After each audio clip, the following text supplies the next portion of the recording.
اسلام کی سب سے بڑی خوبی پتہ ہے کیا ہے؟ اس وقت دنیا کا سب سے بڑا مسئلہ ڈپریشن ہے، جس کا کسی کے پاس علاج نہیں ہے۔ اسلام اس کا علاج بھی کر رہا ہے۔ اسلام کہہ رہا ہے میرے پاس اس کا حل ہے۔ میں اگر لسٹ بنانا شروع کروں نا لوگوں کے فون سن کر کہ کتنے لوگ ہیں جن کے میرے بیان سن کے 5 سال سے ڈپریشن کی گولیاں کھا رہے تھے، وہ گولیاں چھوٹ گئیں، تو آپ حیران ہو گئے۔ آپ کہہ سکتے ہو مفتی صاحب آپ چٹکلے سناتے ہو اس لیے، نا نا نا نا نا، وہ بیانات سن کے جو میرے بیانات اسپیشل اسٹریس اور ڈپریشن کے بارے میں ہوئے ہیں۔ آج مغرب کے بعد اسلام آباد سے ایک صاحب کا فون آیا، میں نے اتفاق سے اٹھا لیا، اور مفتی صاحب کب سے تلاش میں۔ میں نے کہا کیا ہو گیا بھائی؟ کہہ رہے ہیں بھائی میں کئی سالوں سے ڈپریشن کی گولیاں کھا رہا ہوں، میری ڈپریشن ختم نہیں ہو رہی تھی، آپ کا میں نے ایک ڈپریشن کے خلاف بیان سنا، ڈپریشن کیسے ختم کریں یہ تھا یا پتہ نہیں کیا تھا۔ کہہ رہے ہیں میں حیران ہوں کہ میری ڈپریشن ختم ہو گئی، اور وہ تو کہہ رہے ہیں میں نفسیاتی ڈاکٹروں سے جا کے لڑ رہا ہوں کہ یار اس مولوی کے بیان سن کے میں ٹھیک ہو گیا، جو نہ ماہر نفسیات ہے نہ کوئی ڈپریشن پہ اس نے کورس کیے ہوئے ہیں، اور تمہارے گولیاں کھا کھا کے میں ٹھیک نہیں ہو رہا۔ تو میں نے اس سے کہا میرے بھائی یہ مولوی کا کمال بولو نہیں، ہم بھی جو خوش ہیں تو اسلام کا، ہم تو نہیں کہتے ہم سچی پکے مسلمان ہیں بھائی، ہم تو بہت ہی نالائق ہیں۔ ایک نسبت ہے اسلام کی طرف، وہ تسلیاں دیتا رہتا ہے ہم کو۔ وہ کیا کرتا رہتا ہے؟ وہ تسلیاں دیتا رہتا ہے، بھائی سب سیٹ ہے، کوئی مسئلہ نہیں، ہو جائے گی، صبر کرو، ٹھیک ہے نا۔ کیا مطلب؟ یعنی پریشانی دور ہو جائے گی، یہ مطلب ہے۔ آپ کچھ اور لے کے جا رہے ہیں، ویسے میں بھی وہی مراد لے رہا ہوں۔ اچھا خیر، اس کی ایک مثال دیتا ہوں میں، ایک مثال، اس سے آپ کو سمجھ میں آئے گی بات۔ کبھی کبھار نا مجھے جوش چڑھتا ہے تو میں فون اٹھا، ابھی بہت عرصے کے بعد میں نے فون سننا شروع کر دی ہیں، لیکن پھر وہ بھی اس لیے کہ اتنی بھرمار ہو جاتی ہے نا کہ لوگوں کی ٹینشنیں سن کے آدمی بھی تھک جاتا ہے، پھر میں بند کر کے رکھ دیتا ہوں۔ ابھی میں بالکل موبائل لیس ہو گیا، میری زندگی سے موبائل نکل گیا، تو میں نے کہا بالکل میں ویسا ہو گیا ہوں جب نیا موبائل ایجاد ہوا تھا، صحیح ہے نا۔ اب میں نے دوبارہ تھوڑا سا پھر ہونے لگا، پھر بند کر دوں گا۔ تو میں نے فون سنا تو کسی نے مجھے کال کر کے بتایا، ایک خاتون نے کہا کہ میرے ایک بچے بیمار پیدا ہوا معذور، دوسرا بھی اب مجھے دوبارہ ولادت ہونے والی ہے، میں اتنی ٹینشن میں ہوں کہ تیسرا معذور بچہ پیدا ہو، اور ٹینشن سے میری حالت ایسی ہو گئی، میں گولیاں کھا رہی ہوں، یوں کر رہی ہوں، اور میں جناب وظیفے پڑھ رہی ہوں۔ اور پھر مجھے کہنے لگی میں نے رات کو اتنا لمبا وظیفہ پڑھ کے جب میں سوئی تو مجھے خواب آیا۔ میں نے کہا میں نے بہت سن لی، اب آپ خاموش ہو جائیں۔ وہ کہنے لگی میں رات کو سوئی، میں نے یہ والا وظیفہ ہے، مجھے ایک عامل نے بتایا، بزرگ نے بتایا یہ ہوا ہوا ہے، تو میں نے یہ والا وظیفہ، میں خواب، تو جیسے ہی خواب پہ پہنچی میں نے کہا اسٹاپ، میں نے کہا مجھے خواب نہ سنائے، آپ خوابوں کی دنیا سے باہر نکلو۔ کہہ رہی مجھے کوئی وظیفہ بتا دے۔ میں نے کہا میں آپ کو وظیفہ بالکل بھی نہیں بتاؤں، کیونکہ آپ کو یہ والا وظیفہ پڑھنے سے یہ والا خواب آ رہا ہے، تو دوسرے والے وظیفے سے دوسرا والا۔ جو آدمی پڑھا کے جب تھکاوٹ تو عجیب پھر خواب تو آتے ہیں۔ میں نے کہا محترمہ آپ کا علاج صرف ایک چیز میں ہے، آپ نے یہ کیوں فرض کر لیا کہ معذور بچہ مجھے کسی قیمت پہ نہیں چاہیے؟ یہ سوچ غلط ہے، آپ خدا سے لڑ رہی ہو۔ سمجھ میں آ رہی ہے بات؟ اس دنیا میں آپ کی مرضی بولو نہیں، اس میں خدا کی چلے، خدا کی مرضی پہ راضی ہو جاؤ، دعا مانگو، کوئی وظیفے نہیں پڑھو، دماغ خراب، خواب آ رہے ہیں جو چھوڑ دیں ان کو، حقائق کی دنیا میں آؤ، دعا مانگو، اے اللہ مجھے نیک صالح اولاد دے، گڑ گڑاؤ اللہ کے ساتھ، اور اے اللہ مجھے صحت مند اولاد دے، مجھے آزمائش میں نہ ڈال، دعا گڑ گڑا کے مانگو، لیکن دل میں یہ رکھو میرا کام تھا مانگنا، ہوگا وہی جو اس کی بولو مرضی، اور جو ہوگا میرے حق میں بہتر ہوگا، میرا خدا میرے ساتھ غلط۔ میں نے کہا یہ ذہنی طور پر تیار ہو جاؤ کہ تیسرا بھی معذور ہو سکتا ہے۔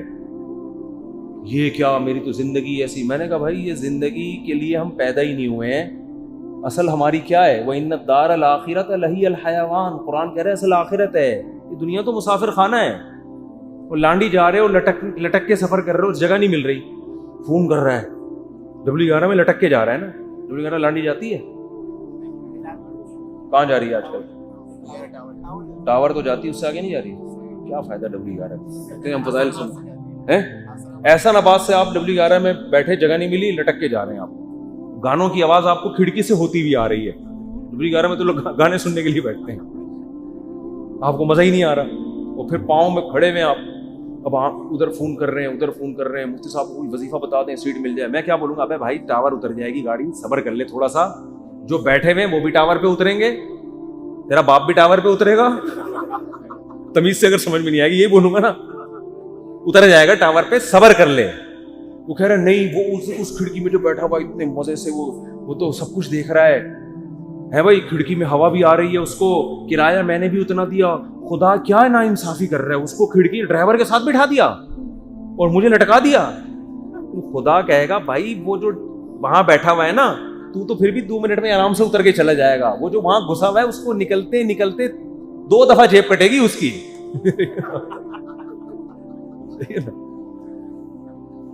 تو یہ ٹینشن برداشت کر لو, دنیا کیا ہے, مسافر خانہ ہے. تو میں نے کہا اس کے علاوہ, کیونکہ یہ ٹینشن ہی کوئی دوسری ٹینشن کھڑی ہو جائے گی. پھر میں نے اس خاتون سے کہا, میں نے کہا آپ کا معذور بچہ پیدا, اور وہ معذوری بھی ناقابل برداشت نہیں تھی, تو آپ یہ سوچ لو کہ دنیا میں بہت سے لوگ ایسے ہیں جو اس سے بھی زیادہ ٹینشنوں میں ہیں. میں نے کہا آپ کا شوہر اچھا ہے, آپ کو کھلا رہا ہے پلا رہا ہے, سسرال سپورٹ کر رہا ہے, بچوں میں ایک فالٹ پیدا ہو رہا ہے, اس سے بھی بڑی بڑی ٹینشنیں, ایسے ایسے میاں ملے ہوئے ہیں, مارتے ہیں پیٹتے ہیں, زندگی عذاب بنائی ہوئی ہے. ان عورتوں سے پوچھو گے تو وہ کہیں گی اللہ اس شوہر سے جان چھڑا دے, بے شک معذور بچہ پیدا ہو جائے, اس ساس سے جان چھڑا دے. میں نے کہا ایسے بھی لوگ ہیں فٹ پاتھوں پہ پڑے ہوئے ہیں, ایسی عورتیں بھی ہیں, کھانے کو روٹی نہیں ہے, وہ کہہ رہے معذور بچہ پیدا ہو جائے مگر عزت کی چھت مل جائے. آپ کو عزت سے چھت ملی ہوئی ہے, سسرال میں عزت ملی ہوئی ہے, شوہر شریف ہے, شوہر کھلا رہا ہے پلا رہا ہے, ایک ٹینشن ہے. اور یہ ٹینشن بھی اللہ کیا کہہ رہا ہے, میں نے ان کو حدیث سنائی, من سخط فلہ الرضا, نبی نے فرمایا جب اللہ کسی مشکل میں ڈالے, فلہ السخط, تو جو اللہ سے ناراض ہو گیا نا اللہ بھی اس سے ناراض, اور جو اللہ سے راضی رہا اللہ بھی اس سے راضی رہے گا, اللہ کی رضا ملے گی. بھائی ایک صحابیہ نبی کی خدمت میں آئی, عرض کیا یا رسول اللہ مجھے دورہ پڑتا ہے, کوئی مرگی کا یا کوئی آصف کا دورہ تھا کیا تھا, میں جسم کے کپڑے پھاڑ دیتی ہوں, بالکل ایسے ہو جاتی ہوں, اور میری طبیعت بہت خراب ہو جاتی ہے, آپ اللہ سے دعا کریں میری یہ بیماری ٹھیک ہو جائے. تو نبی نے کیا فرمایا, فرمایا ٹھیک ہے میں اللہ سے دعا کروں گا تمہاری بیماری ٹھیک ہو جائے گی, لیکن پھر جنت کی گارنٹی نہیں, پھر جنت کی گارنٹی نہیں ہے. عمل ہے, اچھا عمل ہوا تو جنت, میزان کا ترازو بھاری ہو گیا, نہیں ہوا تو کیا جہنم. لیکن اگر تم اس بیماری پہ صبر کرو اور اس اللہ کی تقدیر پہ راضی ہو جاؤ, جنت کی گارنٹی. کیونکہ اس صبر پہ جو تمہیں اجر ملے گا نا وہ اتنا بھاری ہوگا کہ اگر زندگی میں کچھ گناہ ہوئے بھی تو یہ نیکی ان گناہوں کو کیا کرے گی, کھا جائے, پھر جنت کی گارنٹی ہے. ان صحابیوں نے عرض کیا یا رسول اللہ جنت کی گارنٹی چاہیے, بے شک یہ بیماری ختم نہ ہو. بات آ رہی ہے سمجھ. اب اس خاتون کو ڈپریشن کیا ہو گئی, یعنی جو صحابیاں تھیں ان کو ڈپریشن ختم, بس اس بیماری کو گزارا کرنا, اسی میں گزارا کرنا ہے, اسی میں گزارا. اور جب انسان صبر کی ٹھان لیتا ہے تو قرآن کہتا ہے کہ اللہ کی طرف سے تسلیاں ملتی ہیں, تھپکیاں ملتی رہتی ہیں, اللہ بھی اس کا ہاتھ تھامتے ہیں. جیسے قرآن میں آتا ہے وَرَبَطْنَا عَلَىٰ قَلْبِهَا لولا الربطنا, کیا ہے, ان کادت لتبدی بِهِ لولا الربطنا عَلَىٰ قَلْبِهَا. حضرت موسیٰ کی ماں نے جب اپنے بچے کو, بس یہ آخری بات کر کے بیان ختم کرتا ہوں, اپنے بچے کو صندوق میں ڈالا نا اللہ کے حکم پہ, تو قرآن کہہ رہا ہے موسیٰ کی ماں کا دل صبر سے کیا ہو گیا, خالی. لیکن اللہ کا حکم تھا اس کو صندوق میں ڈالو. اب ماں کیسے ڈالے بھائی اپنے ہاتھ سے, اور وہ بھی دریا کے حوالے. اور قرآن کہہ رہا ہے وہ صندوق گیا کہاں, فرعون کے گھر میں. موسیٰ علیہ السلام کی ماں کو اطلاع دے دی ان کی بیٹی نے, وہ تو فرعون نے اٹھا لیا. قرآن کہہ رہا ہے کیونکہ اب اللہ کے حکم پر سب کچھ ہو رہا ہے, قرآن کہہ رہا ہے ہم نے موسیٰ کے ماں کا دل کو تھام لیا, رسیوں سے باندھ دیا, جو لفظی ترجمہ ہوگا باندھ دیا کہ یہ بے صبری نہ ہو جائے. ان کادت لتبدی بہ لولا الربطنا علی قلبہا. قرآن کہتا ہے موسیٰ کی ماں ایسی بے صبری ہوئی کہ قریب تھا کہ جا کے فرعون کو بتا دیتی کہ میرا بچہ ہے مجھے دے واپس, جذبات میں آ جاتی. لیکن قرآن کہہ رہا ہے ہم نے موسیٰ کی ماں کے دل کو تھام لیا. کیوں؟ اللہ کے حکم پر عمل کیا نا. تو کچھ موسیٰ کی ماں نے کیا, جو نہیں ہو پا رہا تھا وہ کس نے کر دیا, اللہ نے. تو آپ مشکلات میں جب صبر کی کوشش کرو گے, جتنی کوشش آپ کر سکتے ہو کرو, باقی کون ہمت دے دے گا, اللہ. ہم سب کو اللہ سے دعا مانگنی چاہیے, اللہ مشکلات سے بچا, ہم صبر کرنے والے لوگ نہیں ہیں, ہم تو نالائق ہیں. ہم اللہ سے خوشیاں مانگتے ہیں, عافیت مانگتے ہیں, لیکن اللہ نہ کرے کوئی مشکل آ گئی واویلا نہیں کرنا بھائی, یہی اسی میں بہتری ہے, اسی میں فائدہ ہوگا. تو میں نے اس خاتون سے کہا کہ اللہ کہتا ہے کہ اس ٹینشن میں صبر کرو تو کیا ہوگا,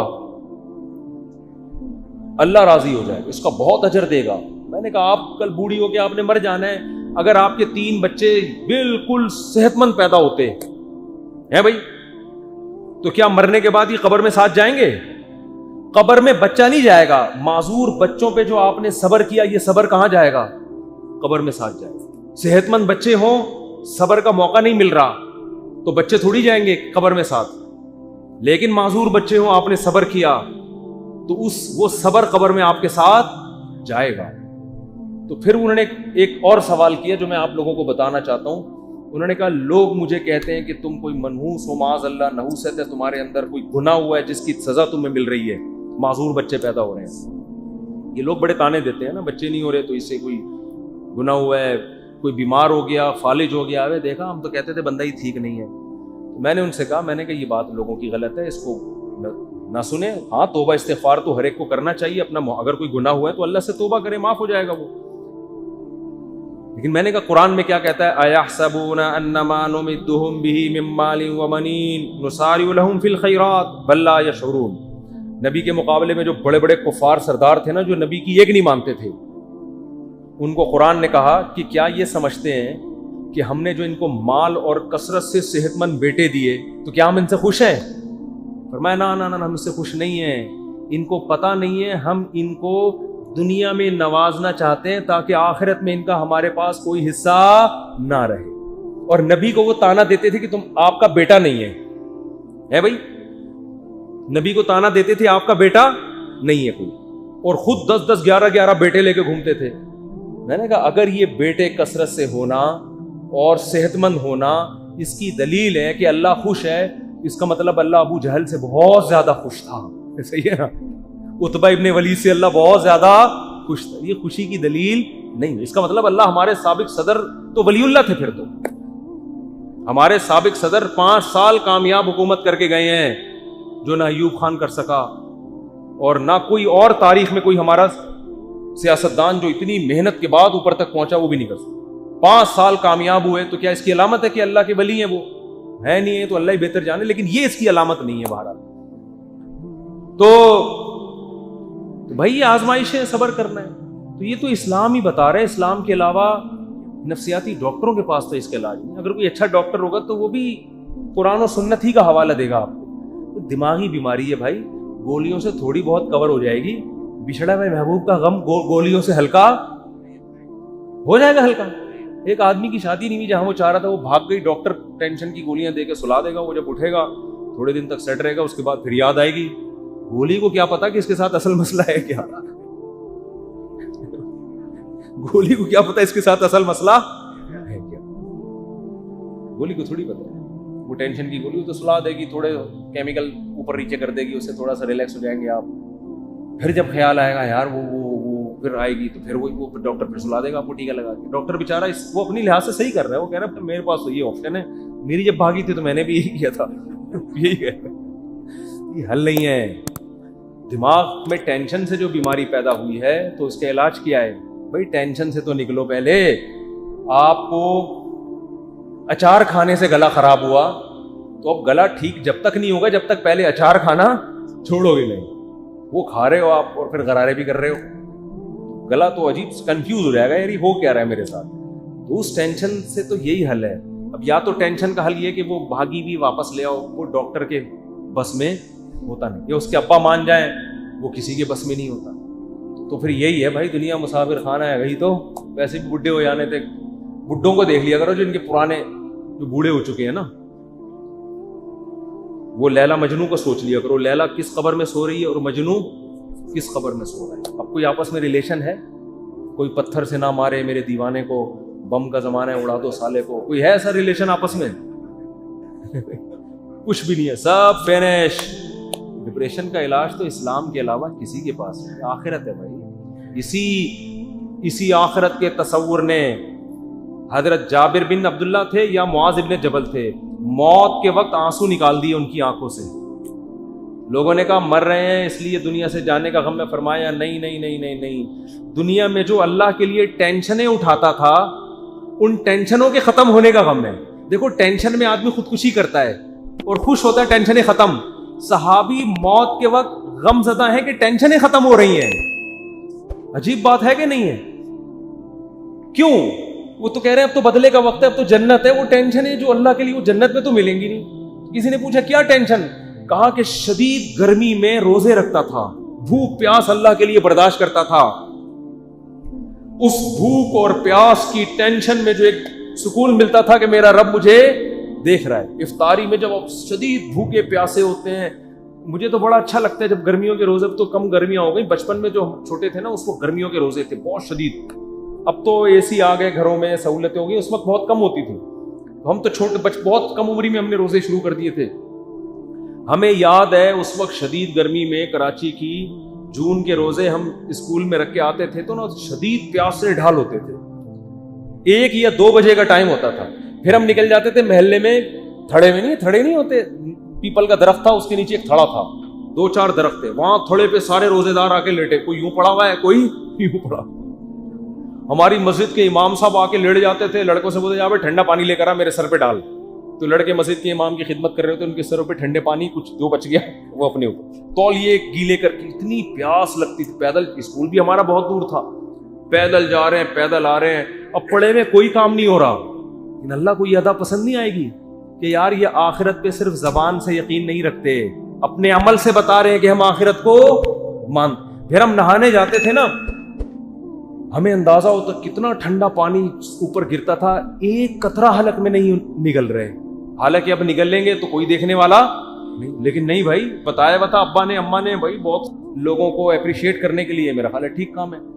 اور میں پہلے بتا دوں کہ ہماری زندگی میں بہت ساری عیوب بھی ہوں گے یقیناً, تو وہ میں نہیں بتاؤں گا اور بتانے بھی نہیں چاہیے.